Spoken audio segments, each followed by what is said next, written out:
The Budget and Goals Committee will now come to order. Call a roll, please. Miss Benton. Here. Mr. Brad Harris.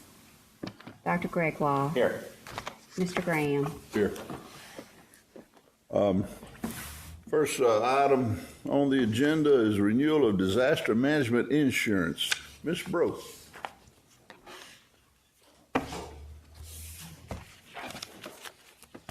Thank you, Mr. Graham. Good evening, good afternoon.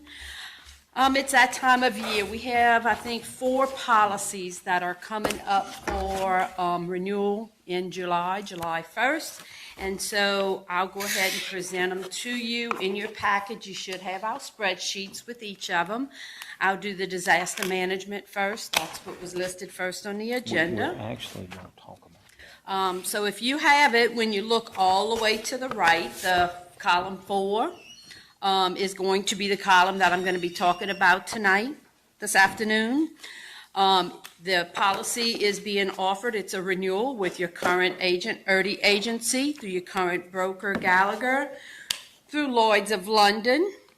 Nothing changes in this column at all. They are offering the same benefits, the same limits, terms and conditions, the 1 million, 2 million limit on the liability with a 0 deductible. And when you go down the page to line 5, you'll see the annual premium for this policy is going to be $13,959. I'm happy to say this policy is going to renew flat, no increase in premium.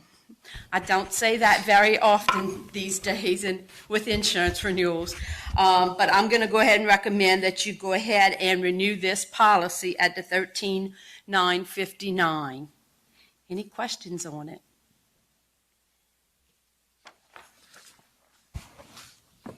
Question?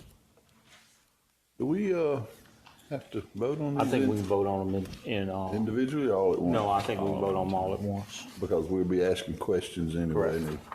Okay. Okay, so we'll just move on to the next one. The next one on the list is your excess workers' comp insurance. Again, I'm going to talk about column 5 on this sheet, all the way to the right. This is the renewal being offered by ERDI agency with your current broker, Gallagher, through Store Insurance Company, same insurance company. When you look on line 2, the estimated annual payroll, you'll notice your payroll is going to be up about $3.7 million over the expiring policy. The deductible, your self-insured retention, is going to remain at the $825,000. Everything else will remain the same. And when you go down to line 10, the annual premium, you will see this year it's going to be $71,836. It's about a $9,400 increase over expiring. Part of that is the increase in your payroll, of course.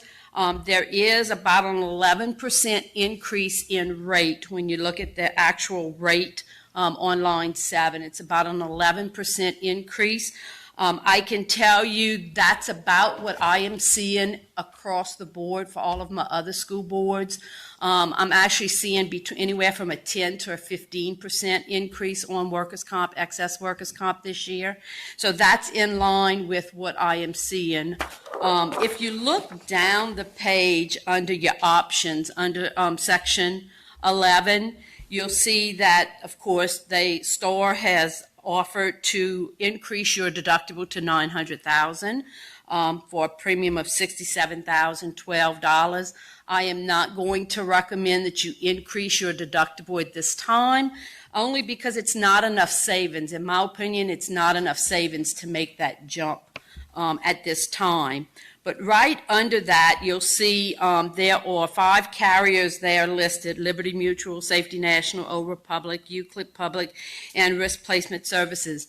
These carriers were all approached by your current broker, and they were all declined. Of course, you can see the first 2, their minimum premiums or over or 100,000 or over. And I am seeing this with my other school boards too. It's not just that, oh, I got this response just because it's Livingston. I am getting the same response. A lot of these excess workers' comp carriers are increasing their minimum premiums to that 100,000 threshold. We're just happy story, isn't Mr. it? Early had a comment, I think.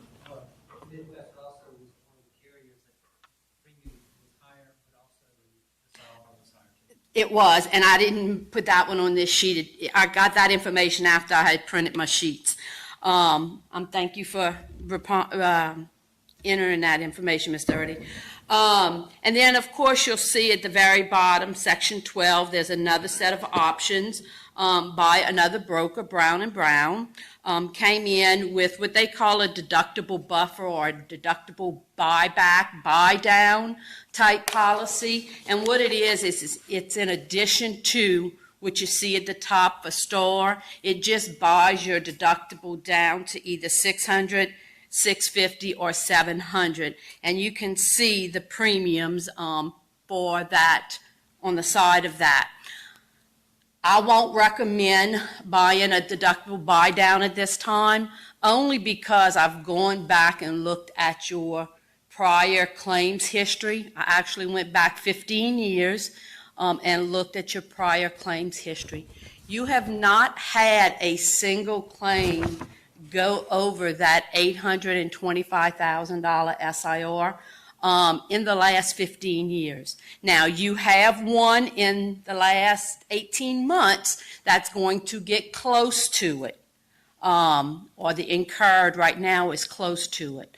But nothing has been paid out that comes close to the $825,000. So I just think that it's money better spent somewhere else than to buy something that you won't ever use.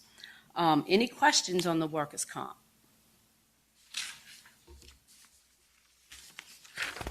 Okay. Okay, we move right on along. The next one is your crime insurance. This is also considered your employee fidelity policy. It is column 5, ERDI agency, Travelers Insurance Company is the carrier.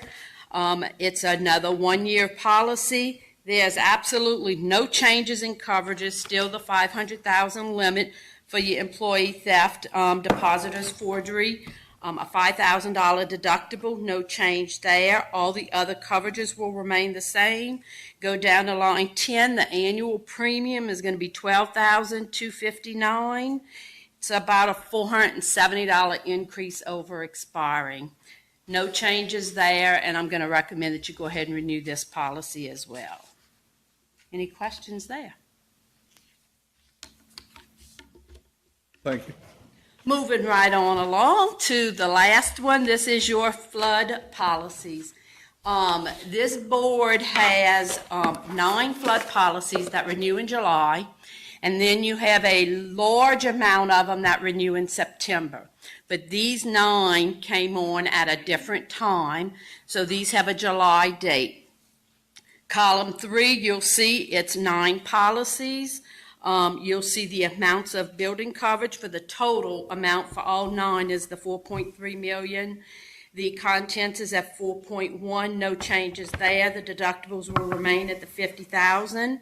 And the premium for this year is going to be $24,556, about $3,300 increase over expiring. And I'm going to recommend that you go ahead and renew these policies. And I would like to let you know what my plan moving forward is with these 9 policies. And if you tell me, give us the okay to do this, the approval to do this. Flood policies, that's directly related to FEMA and the National Flood Insurance Program, federal government. We can't just say we're going to do a short-term policy and then renew everything in September. We're going to have to renew these 9 policies, pay this premium, $24,000 premium now.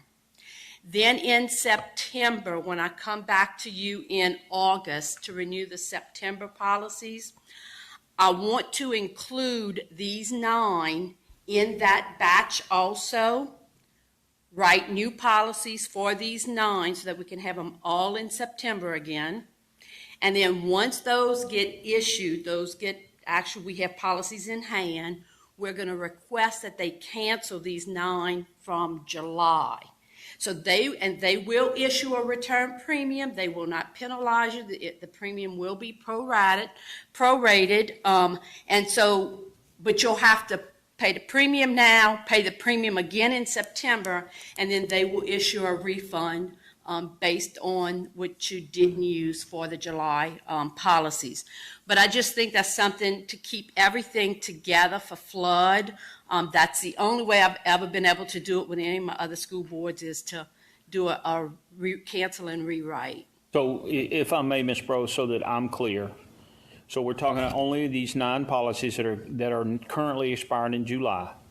We would vote, as the board chooses to vote to renew these policies now. When we come back before the board for the other flood policies that expire in September, we would ask that we go ahead and accept new policies for these 9 policies.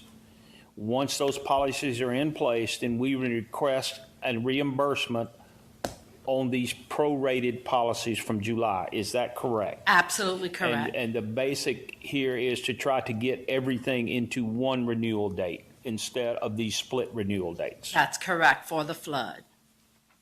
And this is only flood policy, Only correct? flood policies, Okay. that's correct. Any other questions? Might explain that's quite different than the commercial property policy from insurance companies. We have one policy number, and one common expiration date. Why Well, flood insurance issues policy?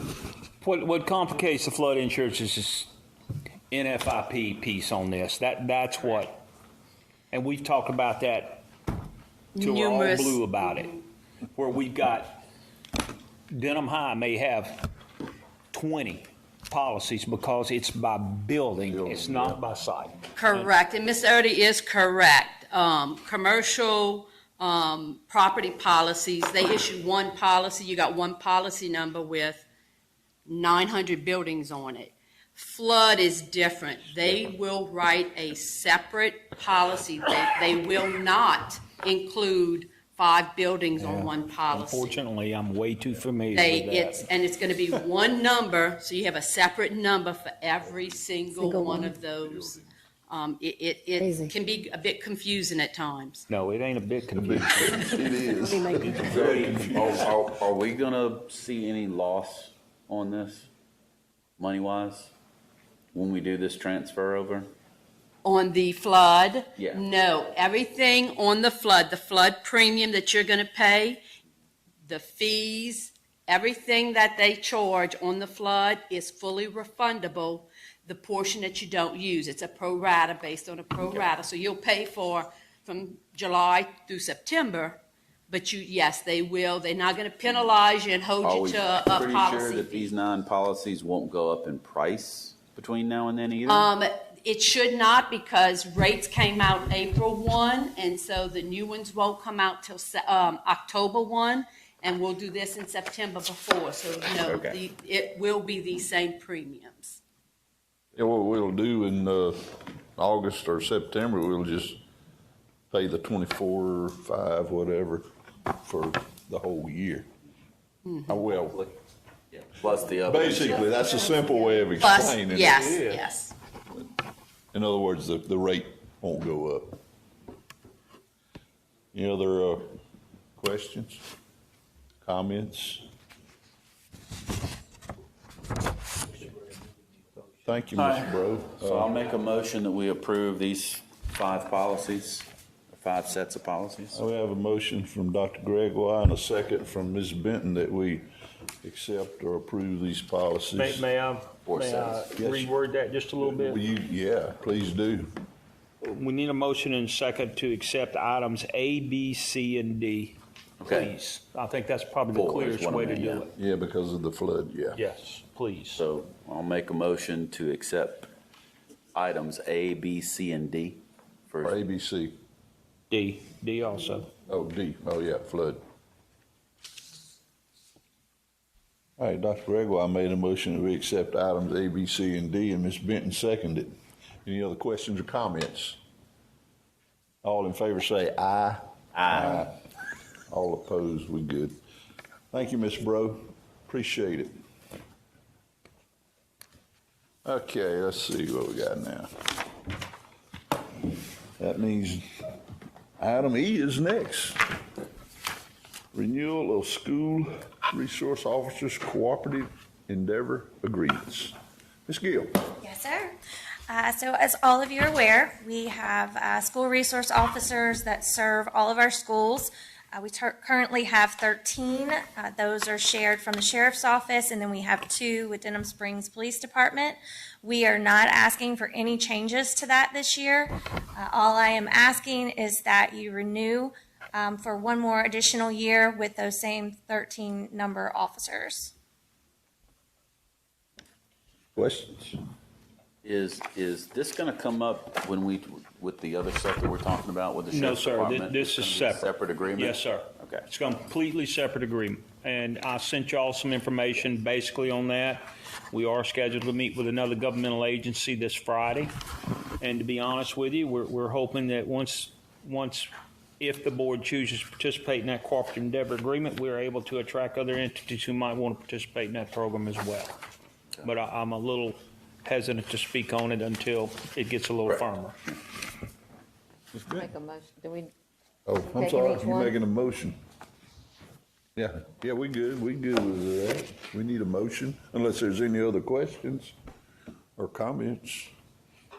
So Ms. Benton made a motion that we accept, cooperative endeavor agreement, number E, letter E here. Dr. Second. Gregoire, you said you second that? I second that, yeah. Appreciate that. And that's, the motion was for both agreements, correct? Because there's 2. There's one for Denham and there's one for Livingston Oh. Parish. Yes, Yeah, sir. all This 13. is for both of Yeah. them, so Yeah, a second. thank you for pointing that out. Any other questions, comments? All in favor say yes. Yes. All You opposed? just have to change it up. Yeah. Okay, thank y'all. Wait, I'm sorry.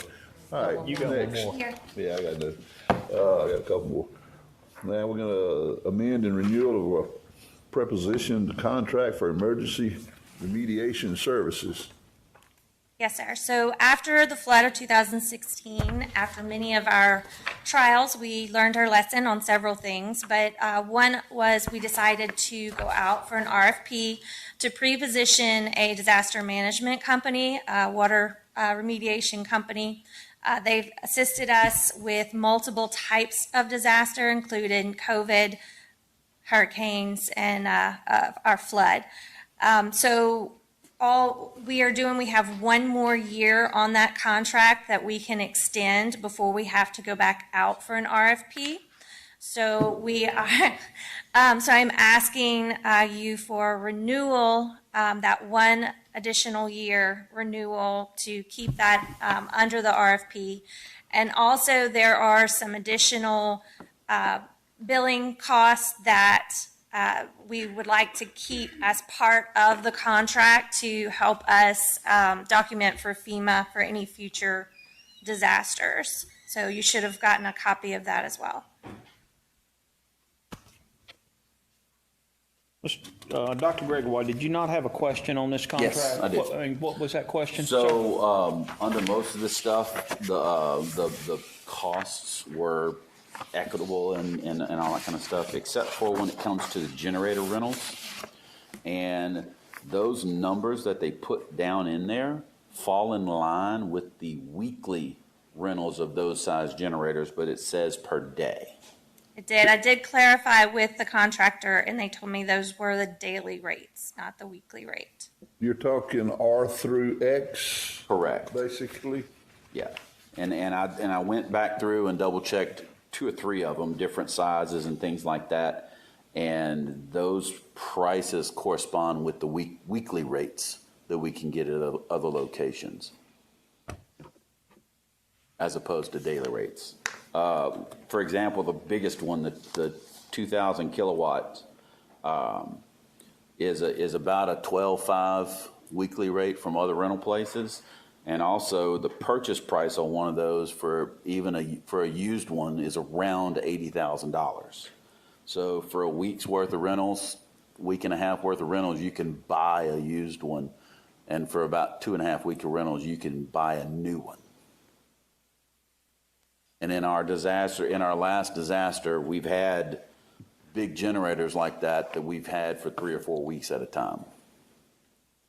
Is that correct? The one out at Albany was there for 3 weeks, wasn't it? Well, if you're talking about the natural disaster we went through, Correct. We had several large generators that were operating that we were required to operate. It's not like we Right. had an option on that. Now, I don't remember what the cost was on running those, but it was certainly significant. Correct. Right, and it does cover the running of those, and just like the air humidifiers that they have, they get X amount per hours to charge, but this is a flat fee, so FEMA does like the flat fee versus the hour meters. But it is, all of that would be part of your initial emergency response. And usually that's paid at 100% from FEMA if it is. And this would go and be accepted by FEMA because it goes underneath that RFP.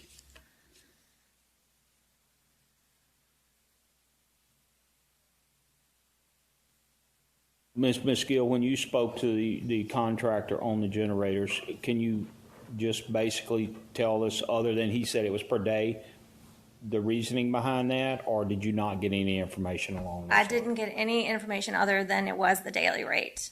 Now, if we would like to table the billing and just approve the pre-position contract, that way, because it does expire June 30th, we can bring that, back to them. I'm certainly not. If the board is not comfortable with that, we could approve the contract with the exemption of items R through X. And I'm okay with that. Until we have. Like I said, the rest of that stuff falls in line. Yeah, It was until we only have that some kind of that jumped clarification. out and was like, that's a lot more than. Yeah, I agree. I agree. Yeah. So, Mr. Well, we would probably need a motion to that effect, So, Dr. Greg. I'll make a motion to approve the contract renewal with the exemptions of pricing items R through X. Second. Ms. Benton seconds that motion. Any other questions, comments, or discussion? All in favor, say aye. Aye. All opposed? Thank you, Ms. Gill. Them fireworks getting to you. Yeah. Excuse me, I didn't hear that word. Okay, next, agenda item.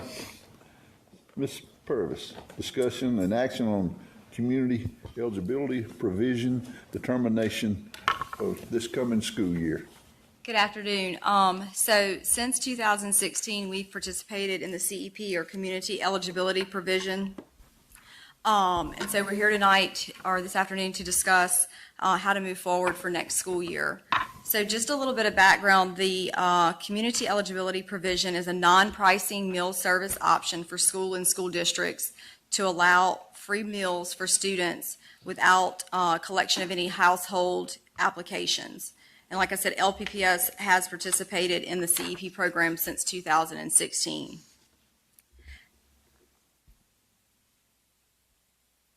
So currently our stats regarding CEP, our population data from 2016 to current that we've used is 58.34%, which gives us an identified student percentage of 93.34%.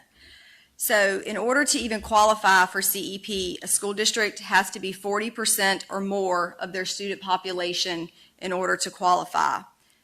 That includes students who are direct certified, and that means that those students participate in SNAP, TANF, migrant, homeless, or foster. That's how they're identified. So from 2016 to current, we were at 58.34%. For the upcoming 2022-23 school year, based on our current data, we would be at 41.31%, which does meet the criteria for district-wide CEP, and that would give us an identified student percentage of 66.10%. And so when we talk about the election for this year, when the period comes up each year, which is typically in March, but we have been granted an extension through September for the elections this year, a school district has the option to either renew their prior year's CEP election based on prior year's population data, which is what we've always done in the past. However, that option is no longer available because our 3 years has well expired. They may elect CEP based on their current year population, or they may decline to participate in CEP altogether. And so, moving into next year, we, can't go on renewal from the prior years, so we'll have to look at what we are, where we are at currently, and determine how we're going to proceed. So, how are we reimbursed? So, to give you an idea of the difference between what we've done in the past and the upcoming year. So for 2016 to current, 93.34% of the students received a free reimbursement rate at breakfast and lunch, and 6.66% received a paid reimbursement. So when we submit our claim at the end of the month, 93.34% of those came at a higher rate. 6.66%, we received a lower rate from the USDA for those meals.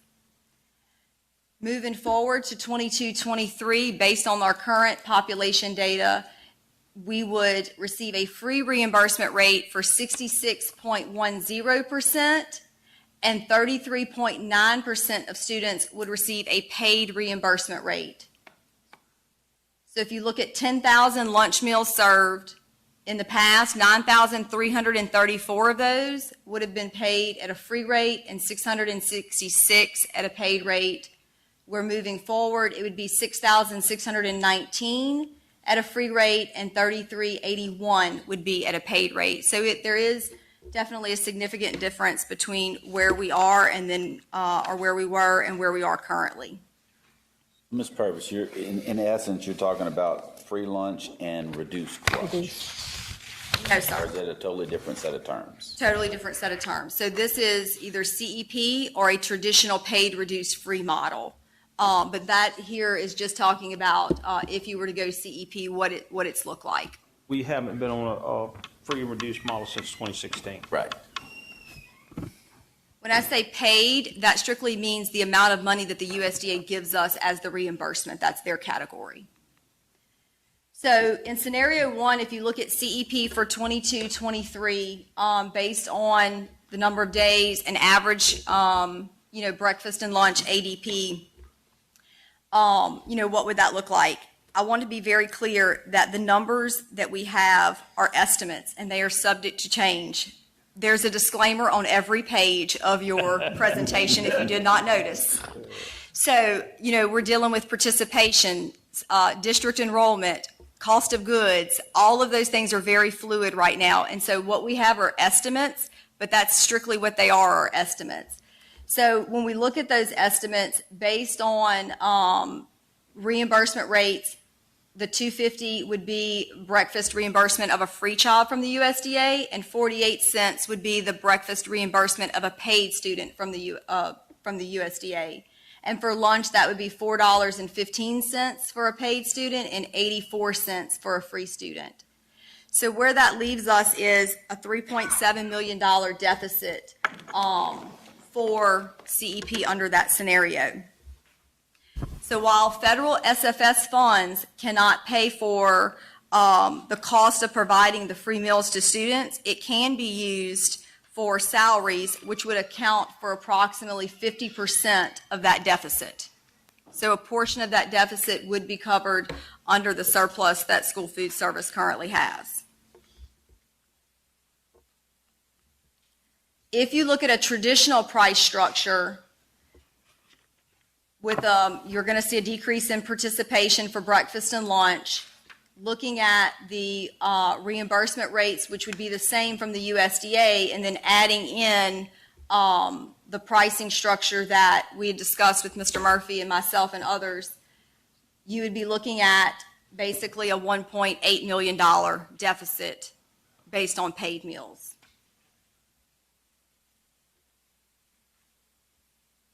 Does anybody have any questions? I do. Okay. So in scenario one, the 3.76 million, that would be the amount that technically we would need to collect from the students to cover at a zero? You can't, yes, but under CEP, you can't collect that money. So that's basically the deficit of the operating expenses versus your revenue. But it also would cut it in half because of the Yes. the other parts to it.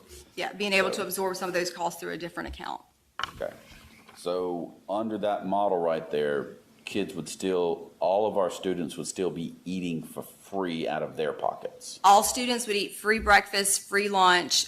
We would be considered district-wide CEP, which also in turn, has some benefits regarding, grant funding and things of that nature. And then under scenario two, then we would be collecting money, and that 1.7 would be what we would have to pick up from the students themselves, right? No, Or that would neither be one in of these? addition to after we pick it up from the students. Oh, In so other words, the district would kick it encumber in. that. still gonna that have to amount. encumber that. Yeah. Right. So it's Just about because the same amount based, either way, just except the about- students will eat free or not eat free, in essence. What we're saying is, under CEP, it doesn't come out of the kid's pocket. Under the traditional, it's gonna come out of the kid's pocket. That is correct. Or the parents. and our pocket. That's correct. The parents' Yeah. pocket. Okay. So there is one update that we wanted to make sure that you were aware of for the 23-24 school year, and that's the Medicaid demonstration project. So previously, I said a direct certified student included SNAP, TANF, foster, homeless, migrant. Louisiana has been selected as a pilot state to for beginning in August 1st of 2022 to also include Medicaid students in our direct cert classifications. So when we are able to add Medicaid students to that list of program that benefit and count towards direct certification, we anticipate to see a positive impact on our student data and our ISP prior to the 23-24 CEP election period. So while we're at 41.31% this year, we are hoping that with that Medicaid expansion, that we would be able to see a higher number next year in which we would be able to requalify at a higher percentage. I will say that during Mr. Murphy and I's conversations about CEP, this particular update has been on the forefront just because of the potential effect that it would have on CEP elections for 23-24. Because of transition from CEP to a paid model could potentially be short-term, we did feel that it was pertinent to share that and that we consider the burden that a short-term transition of this magnitude could have on not only our students and parents, but on our administrators and staff as well. So you're saying we'd have 1 year in between where we'd basically have them pay for their lunches, and then the next year, guess what? You're back free again. I would, and Ms. Purvis, she will get there with a recommendation. Oh, okay. Right. Sorry, I didn't mean to No, jump that's ahead okay. there. So just so you kind of know where we are with Medicaid, currently we have 12,500 students that qualify for Medicaid across the district. Of those students, 6,375 of them receive Medicaid benefits, but do not receive other direct cert qualifying benefits. So that means those 6,375 students are open to gain to increase that ISP number. While we don't anticipate that every student receiving Medicaid will make its way to the DC list based on, criteria, it will, likely have a positive impact on that number from as much as, even 60% of that number putting us up to 68.48%, 90% would put us up to 80%. So there are variations within that. So, And I would remind you on the percentages on the chart, you would take that percentage and multiply it times 1.6. Is that correct, Well, or am I the wrong? 0.4034, and then the time 1.6 is the 0.646. That is the point 1.6. Okay. So, and then that would include based on, right now we have 7,300 DC students that do not include anyone from disaster SNAP. So, based on that original number and then adding these potential numbers to it is where we get those additional percentages. So, over the last 10 months, myself and my staff have spent hundreds of hours calculating numbers, reviewing scenarios, cross-referencing near matches to add additional students in order to increase our ISP. Mr. Murphy and I have met at length on how to move forward, and just like with anything else, there's pros and cons to both scenarios. There is a slight decrease in the financial responsibility to the district in moving forward with a traditional paid, free, reduced model. However, since we last collected lunch money, we have over 20 principals that are new and over 20 cafeteria managers. So those individuals have had no experience with debt collection, processing applications, meal denial, or That's a significant factor. I mean, it really is a significant factor. that is a great burden moving forward, Absolutely. especially if we look at this as a one-year short-term scenario, which is, possible. And so, as we look at the differences between the two models, like I said, there is a financial difference in the responsibilities, but likely the transition and it possibly only being for 1 year, we are looking at substantial hardships to our staff members, to say the least. So, as the child nutrition director, it would be my recommendation that we would move forward with CEP for the upcoming school year. However, I understand as a board that, looking at the situation as a whole, you may have additional questions or, other concerns. Just for clarity's sake, Ms. Purvis and Ms. Purvis and I have been in discussion about this since January, and I think we started out having a stroke about this, but as we've gone through it, we're trying to make the decisions we think would best benefit our community.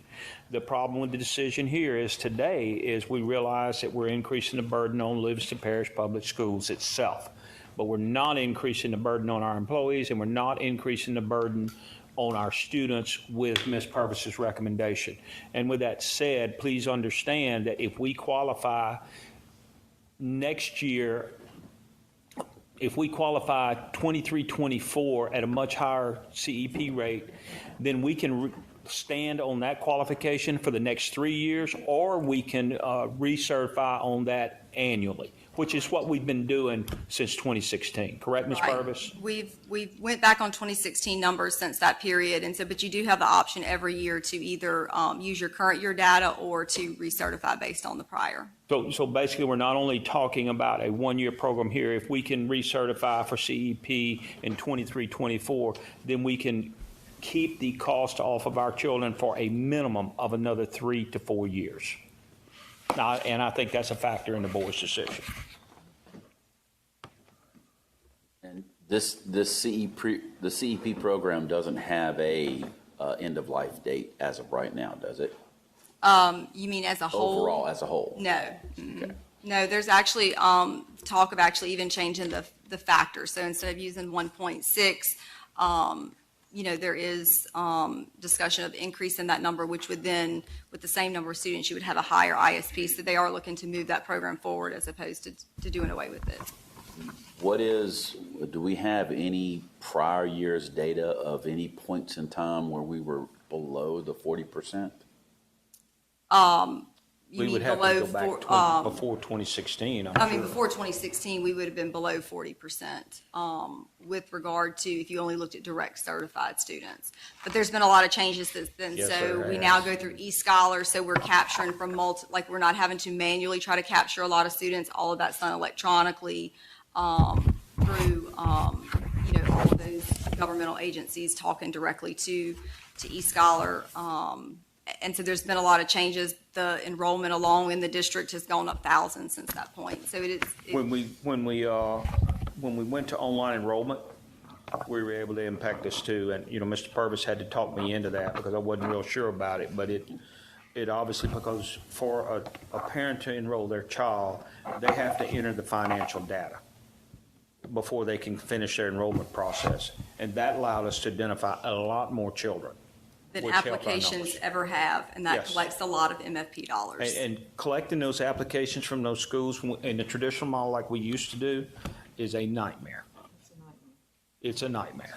So in the event we run our previous data across the 3-year period, but in that 3-year period, we drop substantially below the 40%. Do we have any burden of recoup on any of that stuff, or would it just at that point convert back over to the traditional model? You're talking about after the 3 years? Yeah, after your 3 years, for your 4th year, if you didn't make it to that 40% mark, then you would not be eligible to requalify. But we wouldn't have any. But you wouldn't have any penalty to Penalties anything from the from any of previous the ones. prior 3 years. Okay. Yeah, and so even after the first year, if you were below that 40, because that's the same thing that happened with the flood, we were 58%, and then after the flood, we were well below that. But there was no penalty because of that gap between the 58% and then where we were currently. I think keeping the burden off the parents and students as long as we possibly can. I agree. That's a good thing. Absolutely.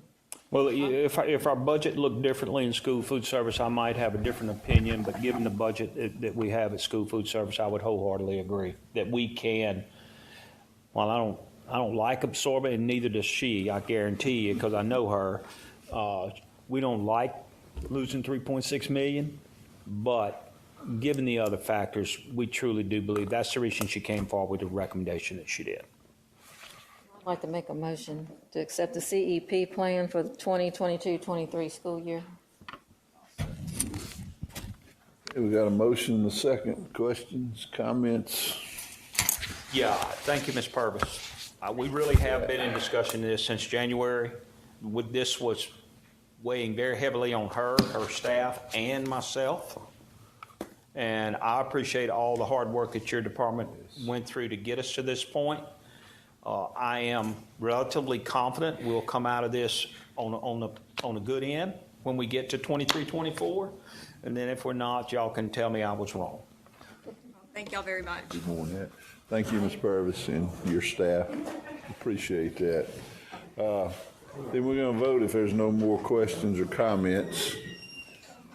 All in favor, say aye. Aye. All opposed? Aye, that passes.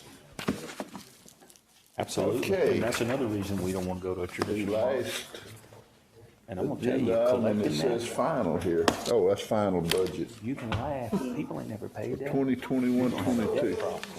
in them schools, because they ain't got paid. I can push this down the road. Thank you, lady. I didn't bring it Y'all with know how me, to thank clear you. a room, don't you? If we can requalify in 23, 24. Don't take offense to that. 25, 25, 26, 26, 27, we're free. Up till 27. You gonna be here in 27? Me either. Yeah. Do this so we can Thank you. apply again next year. Just keep our fingers crossed. You don't want to stay for this one. Thank you, Mr. Hurdy. I need a little break, Mr. All right, we're gonna take a little break. Just a short break before we get into the operating budget. Fair enough.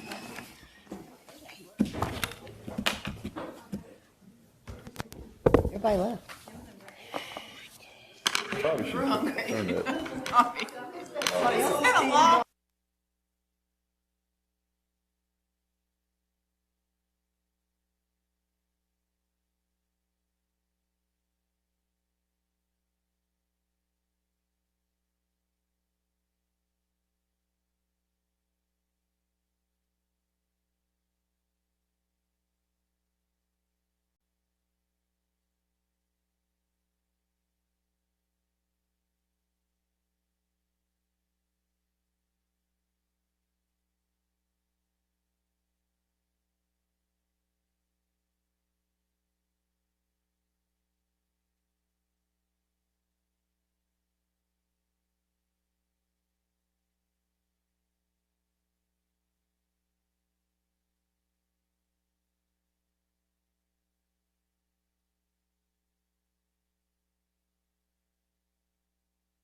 We took a break. This, meeting, just what, budget and goals, we're gonna start again, and, since we took a break, Ms. Tina, would you call the roll, please? Miss Stanton, Here. Mr. Brad Harris, Dr. Greg Wall, Here. Mr. Graham, Here. Okay, our, next agenda item is the final budget for the 21-22 FY. Ms. Stewart. Okay, you'll turn to page 4. Start with the general fund. Page what? 4.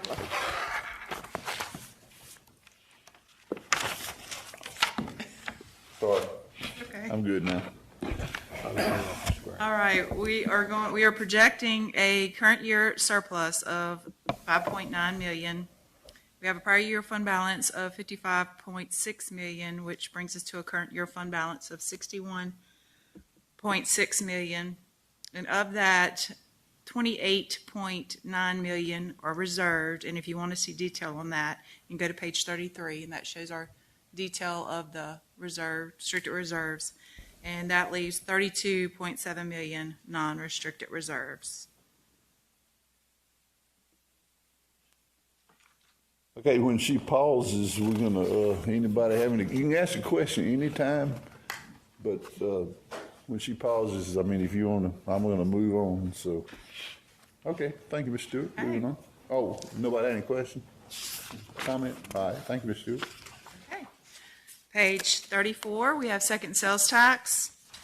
Actually, on page 35 is the second page of the budget. And we're projecting a surplus of 8.8 million with a prior year surplus of 32 million, brings us with a net surplus of 41 million. I guess what, And then the next page is your, is by district, and then all your detail after that. I guess what jumps out at me is the, materials and supplies, the 228% change. Yeah, I think that might be your district. It's, Never mind. No, it's Denham Springs. Yeah, okay, that explains it, okay. Furnishing out the new Oh, schools and sorry, stuff. Dennis Springs Yeah. board members, I wasn't trying to Yes, that's what that point is. that out. Okay, I'm good. Is that also the difference between the revised and the final? Is it part of that? Yes. Okay, any questions, any more questions? Okay, Okay, Fund 3 is our 7 mil maintenance. It's on page 57. And this one, we're projecting a current year deficit of 2.5 million. We have prior year surplus of 3.6, brings us at 1.1 million. And just to let you know that deficit is because this is where we are recording our Hurricane Ida expenditures and revenue. What page is that? I'm sorry, Miss. 57. 57. I'm one page behind. I'm sorry. So you'll see that insurance proceeds at the top of the page under the revenues, 2.4. That is what we did actually receive for insurance so far for Ida. We have most of the expenditures budgeted in here, but we're very conservative with the revenue because we're really What not she's sure. saying is the only revenue we counted is what we've actually Actually gotten from the insurance agencies. The rest of the revenue has been, the rest of the expenditures has been submitted.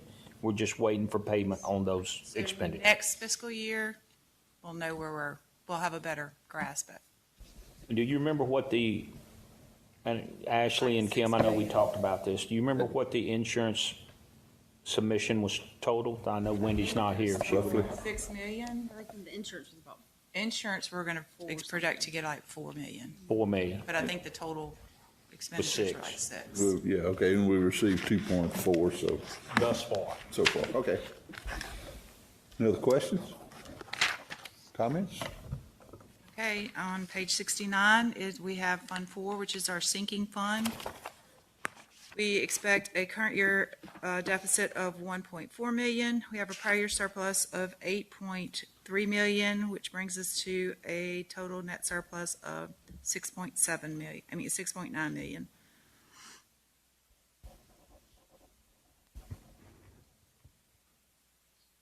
Okay.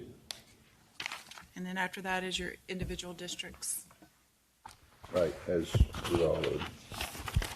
Any questions or comments about the sinking fund? Now, I know this is all being thrown at us at one time. And as always, Ms. Stewart, be happy to answer any questions that you might come across after you go home and digest all this budget. Any questions on the sinking fund? Okay, Ms. Stewart. Page 82, we have our Fund 5 construction. Predicting a current year surplus of 26.5 million. Prior year surplus of 8 million brings us with a total net surplus of 35 million, and that large surplus is due to Walker and The Denham. two bond issues in Denham and Walker. Yeah. Because we Coming haven't out. expended those funds. Right. Well, Walker is not coming out right away because we have to make some decisions. We're, And Denham will be finished probably next year, early. yeah, we're still kind of in limbo on the one in Walker. And that's 18 million. That's Yeah. $18.8 million. Yeah, just short of 19. Okay, any other questions? As a heads up for those things Yeah. that y'all are looking at, I've talked to several people from the industries, the different construction industries. Right. And it looks like our exorbitant prices are gonna start to fall relatively quickly before the end of the year. I had heard that from a construction Yeah. person, and I hate to say it this way, but I believe it when I see it. I mean, Yeah. I agree. We try to predict the future, and they know more about it than I do, obviously, but that would be a good thing. We would hope. We're hoping to see something Yeah. within the next 2 months. You should be able to start Yeah, seeing it. this person was talking, towards the end of the year, so thank you. Appreciate that.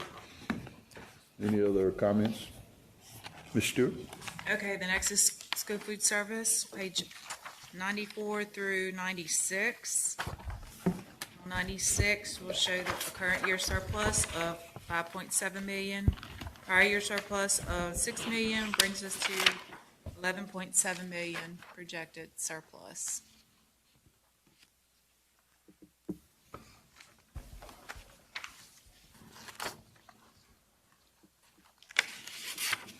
Yeah, once again, we appreciate all the hard work from the food services people over the past few years. We appreciate them federal reimbursement rates for being as high Well, as they well, are. but I mean, they take care of it. Absolutely. That's right, thank you. Any questions, other comments? Okay, Ms. Stewart? Okay, on page 97, the disaster fund, 121. We're expecting a 7 million surplus with a prior year deficit of 7 million, which brings us to a net surplus of $97,000.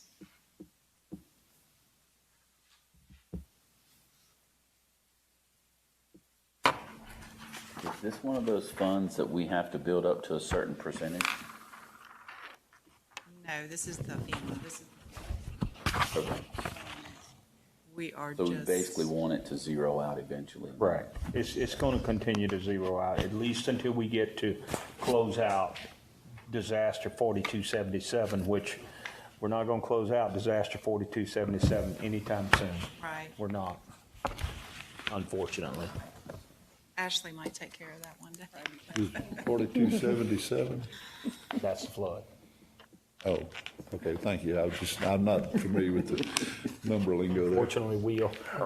Appreciate that. Okay, All right, we have federal funds starting on page 98. Let me just go, each one of these are reimbursed, they're in and out. So we have our Fund 6's IDEA, which is 6.5 million. Title I funds on page 99 at 6.5 million. We have our special federal funds, Fund 11 at 1.3 million. Our other federal ESSA funds, Fund 12 is at 3.4 million. And then we have our COVID, which ESSER is what we call it now, is 50.3 million. Any questions on the, comments on the federal funds?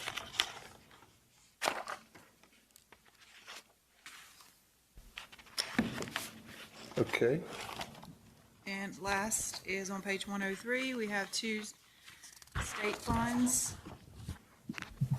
On 103, it's Fund 13, which is our 8G, is at $229,872. And on the last page, 104, we have our Fund 14 other state programs at $2.7 million.